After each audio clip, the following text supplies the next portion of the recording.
करने के लिए हमने क्या किया, एनोड जो लिया उस एनोड में इस प्रकार से छिद्र कर दिए, छेद कर दिए अपन एनोड के अंदर।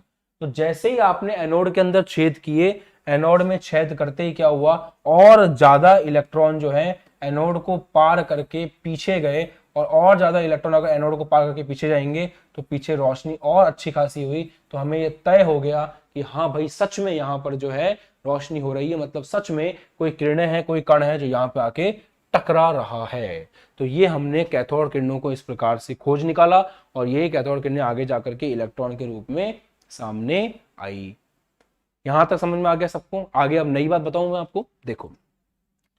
फिर इन किरणों के बारे में जानकारी निकालना शुरू किया हम लोगों ने। ये जो किरणें हैं, इन किरणों के बारे में और ज्यादा जानकारियां निकालना शुरू किया कि किस प्रकार की किरणें हैं। सबसे पहली बात, ये बात प्रूव हो जाती है कि ये जो किरणें हैं, इन किरणों के ऊपर ऋणावेश है। अब आप बोलोगे सर ये कैसे पता आपको?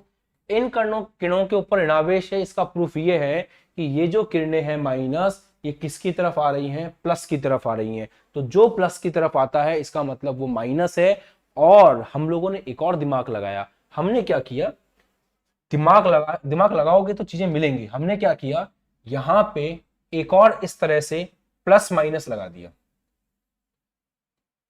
ऐसे हमने एक और प्लस माइनस इस तरह से लगा दिया, और यहां पे भी हमने स्फुर दीप्त पदार्थ भर दिया। इस जगह पे भी, यहां पे हमने क्या किया, ZnS लगा दिया। यहां पे हमने क्या किया, ZnS लगा दिया।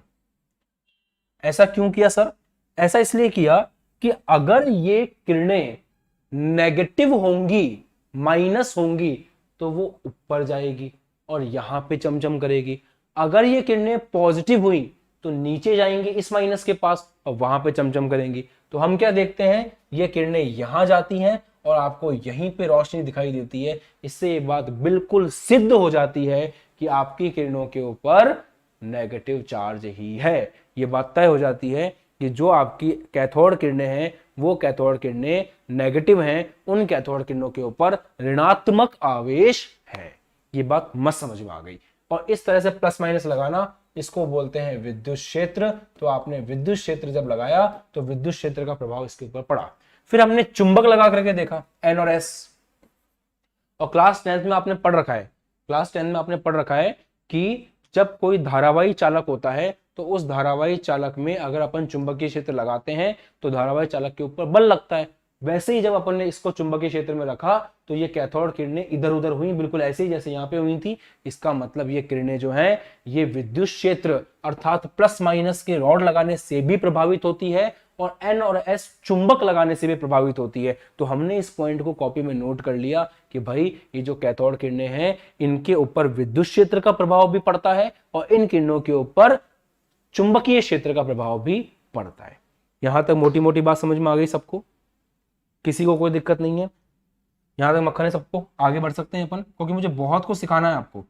तो आप अगर ऐसे फटाफट कमेंट सेक्शन में एक्टिव रहोगे, जल्दी से रिप्लाई करते रहोगे, बताते रहोगे, तो मैं एक चीज छोड़ के दूसरी चीज समझाना शुरू कर सकता हूं। क्लियर हो गया ये? तो पहली चीज ऋणावेश है, दूसरी चीज विद्युत क्षेत्र और चुंबकीय क्षेत्र का इसके ऊपर प्रभाव पड़ता है। ये बात समझ में आ गई आपको? कोई दिक्कत नहीं है इसमें? पक्का? क्लियर है? ठीक है। फिर हम लोगों ने एक और एक्सपेरिमेंट किया। हम लोगों ने क्या किया, यहां पे एक छोटा सा ऑब्जेक्ट रख दिया। इस तरह से हमने एक छोटा सा ऑब्जेक्ट रख दिया। क्यों रखा? हमको ये चेक करना था कि ये जो किरणें हैं ये सीधी रेखा में चलती हैं क्या। तो फिर हमने क्या किया, ये ऑब्जेक्ट रखा। तो हम ये देखते हैं कि जैसे आपने छोटा सा कुछ रख दिया इसके अंदर, तो उस छोटा सा जो कुछ भी आपने रखा उसकी आपको यहां पर परछाई देखने को मिलती है। समझ में आई बात? आपने जो भी यहां पे रखा था, कुछ आपने ऑब्जेक्ट रख दिया होगा, कोई वस्तु रख दी होगी, उस वस्तु की यहां पे क्या बनती है, परछाई बनती है। तो अगर इस वस्तु की परछाई बन रही है इसका मतलब ये हुआ, और परछाई वैसे ऐसे नहीं बनती, मतलब उस वस्तु की ऐसे परछाई बन रही है। इधर आप समझ जाओ कि इसकी परछाई बन रही है, तो वस्तु की परछाई बन रही है, इसका मतलब यह है कि आपकी जो किरणें हैं वो सीधी रेखा में गमन कर रही हैं। तो यहां से एक बात समझ में आया कि हमने वहां पे एक वस्तु रखी, उस वस्तु को रखने पर उसकी परछाई बनती है। तो वस्तु की परछाई बनने का मतलब क्या है कि वो सीधी रेखा में गमन कर रही हैं। ये जो आपकी कैथोड किरणें हैं ये बिल्कुल सीधी रेखा में चलती हैं। एक और प्रॉपर्टी मिली। फिर हमने कहा कि यार एक एक्सपेरिमेंट और करके देखते हैं मजेदार। उस एक्सपेरिमेंट में हमने क्या किया सुनना। उस एक्सपेरिमेंट में हमने यहां पर एक पंखा रख दिया, छोटा सा पैडल व्हील, एक छोटा सा पंखा रख दिया हमने। तो जो हमने छोटा सा पंखा रखा, हम ये देखते हैं कि ये छोटा सा पंखा घूमना शुरू कर देता है। अब इससे क्या समझ में आता है, ये जो किरणें जा रही थी, ये किरणें इस तरह से जा रही थी, ये किरणें जाते जाते उस पंखे से टकराई, उस पंखे से टकराते ही उस पंखे को इन्होंने गतिज ऊर्जा दी और उसी गतिज ऊर्जा से आपका पंखा घूमना शुरू हो गया।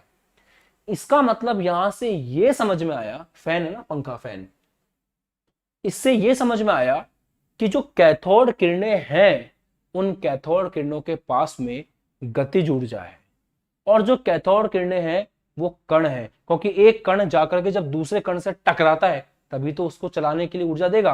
तो ये जो कण है, ये जो आपका इलेक्ट्रॉन है, ये कण है, और ये आकर के जैसे ही पंखे की पंखुड़ी से टकराए उसने उसको गतिज ऊर्जा दी, जिससे आपका पंखा घूमना शुरू हो गया।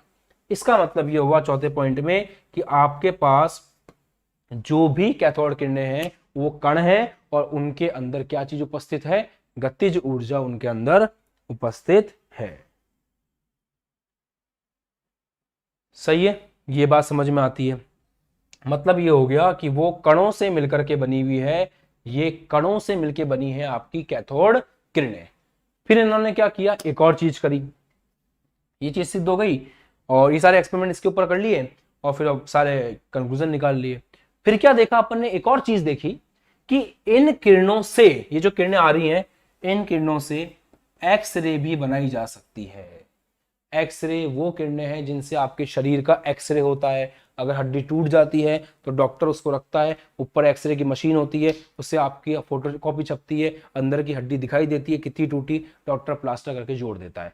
तो वो जो एक्स किरणें हैं, अगर इन कैथोड किरणों को अपन एक धातु की सतह पर टकराते हैं तो उस धातु की सतह से एक्स किरणें निकल सकती हैं। मतलब ये जो किरणें हैं वो एक्स किरणों को उत्पन्न कर सकती है। ये भी हमने एक पॉइंट यहां पर देखा। तो इस तरह से कैथोड किरणों की बहुत सारी प्रॉपर्टीज को हमने डिस्कस किया। अब एक बार शॉर्ट में इसका रिवीजन करते हैं, फिर हम लोग आगे बढ़ेंगे और बात करेंगे कैथोड किरणों के बारे में। ध्यान सुनिएगा। हुआ ये कि सबसे पहले हम लोगों ने विसर्जन नली ले ली। विसर्जन नली के अंदर हम लोगों ने बहुत ज्यादा वोल्टेज लगा दी, 10,000 वोल्ट। ये इतनी ज्यादा वोल्टता थी कि इससे क्या हुआ कि हमने जो कैथोड एनोड कनेक्ट कर रखे थे उसमें कैथोड से इलेक्ट्रॉन निकले। हालांकि उनको नहीं पता था ये इलेक्ट्रॉन है, उन्होंने मान लिया कि यहां से कुछ कुछ आ रहा है।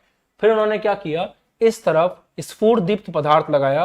उसकी खासियत ये होती है कि उसके ऊपर कुछ भी पड़ेगा तो वो चमकेगा। तो वो ये देखते हैं कि यहां से कुछ आया जिसके कारण ये चमका, तो उन्होंने कहा कि ये किरणें कैथोड से आ रही हैं, तो उन्होंने उसको कैथोड किरणों का नाम दे दिया। फिर इस एक्सपेरिमेंट में उन्होंने क्या किया, और छोटे छोटे चेंजेस करना शुरू किया। जैसे इन्होंने यहाँ पे छिद्र कर दिए, छिद्र करते ही यहाँ पे जो प्रदीप्त हो रहा था, रोशनी हो रही थी, वो और बढ़ गई।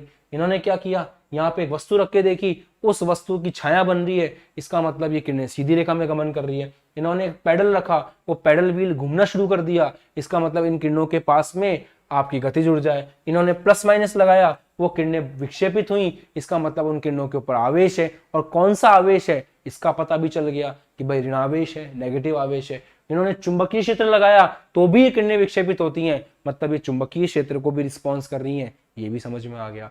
अभी सारी बातें जो आपने समझी हैं उनको फटाफट पॉइंट्स बना करके देख लेते हैं कि भाई जब ये किरणें एनोड के क्षेत्र में से गुजर करके जिंक सल्फाइड के परत पर टकराती है तो वहां पर एक चमकीला चिन्ह बनता है, जैसा टीवी में होता है। और उसके बाद इन्होंने कुछ परिणाम निकाले, उन परिणामों के बारे में बात करते हैं। जो मैंने आपको समझाया वो सारे परिणाम यहाँ पे लिखे हुए हैं, सुनिए। पहली बात, कैथोड किरणें कैथोड से आरंभ होकर एनोड की तरफ जाती हैं, बिल्कुल सही बात है।